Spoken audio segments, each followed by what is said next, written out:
Baik, terima kasih dan pemirsa seperti yang kita ketahui bahwa belakangan ini kita mendapatkan informasi terkait dengan peningkatan pernikahan usia dini yang terjadi di Indonesia.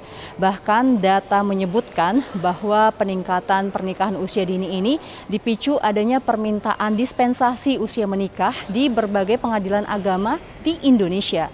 Berdasarkan data dari Badan Peradilan Agama dicatatkan bahwa tahun 2022 tiga provinsi tertinggi di Indonesia terkait dengan permintaan dispensasi usia menikah ini, salah satunya adalah di Provinsi Jawa Timur, diikuti yang kedua di Provinsi Jawa Tengah, dan yang ketiga diikuti oleh Provinsi Jawa Barat.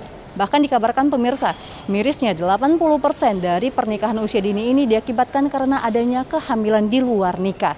Dan pemirsa, untuk mengusut lebih dalam terkait dengan kasus pernikahan usia dini ini telah bersama dengan saya salah seorang wakil rakyat dari anggota Komisi 9 DPR RI dari Dapil Jawa Timur 1. Ibu Arzeti Bilbina, terima kasih atas waktunya Ibu. Ibu, kita melihat bahwa peningkatan adanya pernikahan usia dini ini memang cukup miris ya Bu untuk kita lihat, dan 80% itu karena kehamilan di luar nikah, bahkan ada yang sudah melahirkan. Kalau begini kan Bu, berarti memang harus diikuti adanya pernikahan dari antara dua orang. Nah, terkait dengan usia yang mereka yang masih dini, ke depannya kira-kira bimbingan atau langkah apa yang bisa dilakukan pemerintah agar tidak terjadi hal yang tidak baik khususnya untuk kesehatan ibu dan bayinya Ibu? Ya, prihatin bagi kita, pertama-tama saya sebagai ibu ya, melihat fenomena yang saat ini boleh dikatakan viral. Banyak sekali anak-anak kita yang masih usia sekolah, mereka sudah menggendong bayi di dalam ruangan kelas sambil belajar. Artinya di sini keprihatinan bagi kita adalah satu, mungkin cakupannya sebagai seorang perempuan dulu ya, sebagai ibu, memang awasi yang dilakukan oleh seorang ibu adalah mengantisipasi kedekatan dan juga pergaulan dari anak-anak kita, sehingga anak-anak kita itu akan kita berikan input, pemasukan, ilmu agar mereka tuh lebih berhati-hati, terutama bagi anak perempuan kita. Karena biasanya jika terjadinya pernikahan dini, terutama di luar nikah, yang dirugikan adalah anak perempuan kita.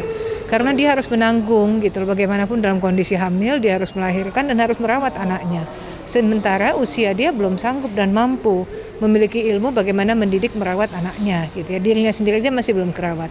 Nah, ini juga yang harus diantisipasi oleh pemerintah, salah satunya adalah membatasi ya, karena biasanya itu mereka mendapatkan seks bebas itu dikarenakan ngapunten gitu ya, mudahnya mereka mengakses segala sesuatu gitu ya, sehingga pada saat mereka melihat, menonton itu timbul hasad, atau mungkin juga ada rayuan dari anak laki-laki yang kemudian menotabenkan anak perempuan kita itu akhirnya mengikhlaskan dirinya digauli oleh lawan jenisnya. Ini keprihatinan bagi kita semua. Selain kita bicara adab, bicara informasi, pemerintah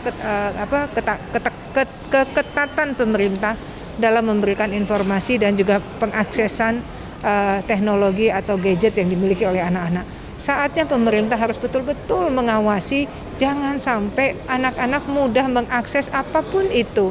Karena dimulai dari akses itu yang mereka lihat, mereka tonton, kemudian mereka praktekkan gitu ya. Itu yang membuat kita itu menjadi Allahu Akbar, prihatin kita. Apalagi saat ini kita tahu BKKBN merupakan garda terdepan dalam mengedukasi, karena memang pemerintah juga sudah membuat program mensosialisasikan bahwa reproduksi yang siap dibuahi, reproduksi sehat seorang wanita itu ketika menikah adalah usia 21 tahun.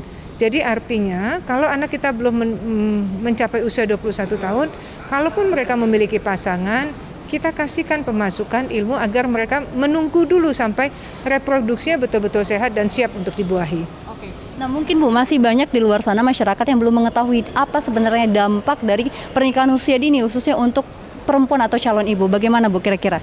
Iya, kalau kita bicara mengenai pernikahan usia dini ya, cakupan dulu juga terjadi juga. Tapi kan saat sekarang kalau kita bicara mengenai kecerdasan teknologi, keberadaan masyarakat dan pemerintah juga ikut andil, ini tentunya tidak boleh terjadi lagi. Semua stakeholder harus berperan, pemerintah, masyarakat, kita sebagai orang tua, sekolah, lingkungan, semua harus betul-betul satu irama untuk memberikan edukasi kepada anak-anak, jangan sampai mereka mendekati yang namanya pergaulan bebas. Karena efeknya nanti tentunya akan dirugikan kita, terutama anak perempuan kita.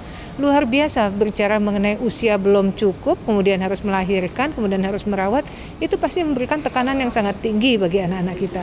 Sehingga kemudian masa depan mereka udah pasti suram gitu jatuhnya kan gitu. Nauzubillah min dzalik, jangan sampai ini terjadi untuk anak-anak kita ke depannya nantinya. Jadi peran serta pemerintah, masyarakat, orang tua, lingkungan, dan juga tempat-tempat anak-anak kita yang mereka bisa mudah bergaul, berkumpul gitu, itu mulai dibatasi. Sedikit lagi Bu, terkait dengan sosialisasi yang mungkin memegang peran besar di daerah itu adalah BKKBN ya Bu, terkait dengan usia dari pernikahan dan juga apa dampak-dampak yang bisa terjadi. Bagaimana Bu dari Komisi 9 sendiri untuk pemerintah khususnya BKKBN? Ya, pemerintah khususnya BKKBN dan juga Komisi 9 dengan perwakilan dari daerah masing-masing selalu mengedukasi, mensosialisasikan agar tidak terjadinya pernikahan dini dan juga usia sehat untuk menikah itu adalah usia 21, 25 bagi laki-laki, itu selalu digaungkan, 21, 22 ya. Itu selalu kita sosialisasikan, selalu kita gaungkan, kita libatkan tokoh, lingkungan gitu ya, sekolah dan orang tua gitu. Karena sasaran kita adalah orang tua dan juga anak-anak kita, di mana mereka adalah generasi berencana yang kita harus persiapkan mereka sebelum mereka masuk ke jenjang pernikahan. Berarti juga penting untuk keluarga berencana untuk mencegah terjadinya stunting pada anak juga ya Bu ya? Ya, jadi kalau kita bicara pernikahan dini itu kan cakupannya bukan hanya bicara anak yang dilahirkan, tapi si ibu juga gitu loh. Nah, kalau kita bicara stunting, tentunya kita bicara adalah nutrisi, kecerdasan, ilmu. Nutrisi ini kan bukan hanya bicara mengenai lingkungan saja ya, tapi kesiapan ibunya juga. Jika ibunya depresi dengan tekanan dia melahirkan dengan usia yang belum cukup, tentunya ini membuatkan efek yang ibu dirugikan, anak dirugikan. Baik Bu, saya rasa sudah cukup dalam untuk kita membahas terkait bagaimana sebenarnya dampak negatif dari sisi kesehatan bukan hanya bagi bayi tetapi juga pada ibu ketika melakukan persalinan dan juga pernikahan di usia dini. Dan pemirsa, demikian hasil diskusi kami dengan Ibu Arzetti Bilbina dari Komisi 9 DPR RI, dan terima kasih kembali ke studio.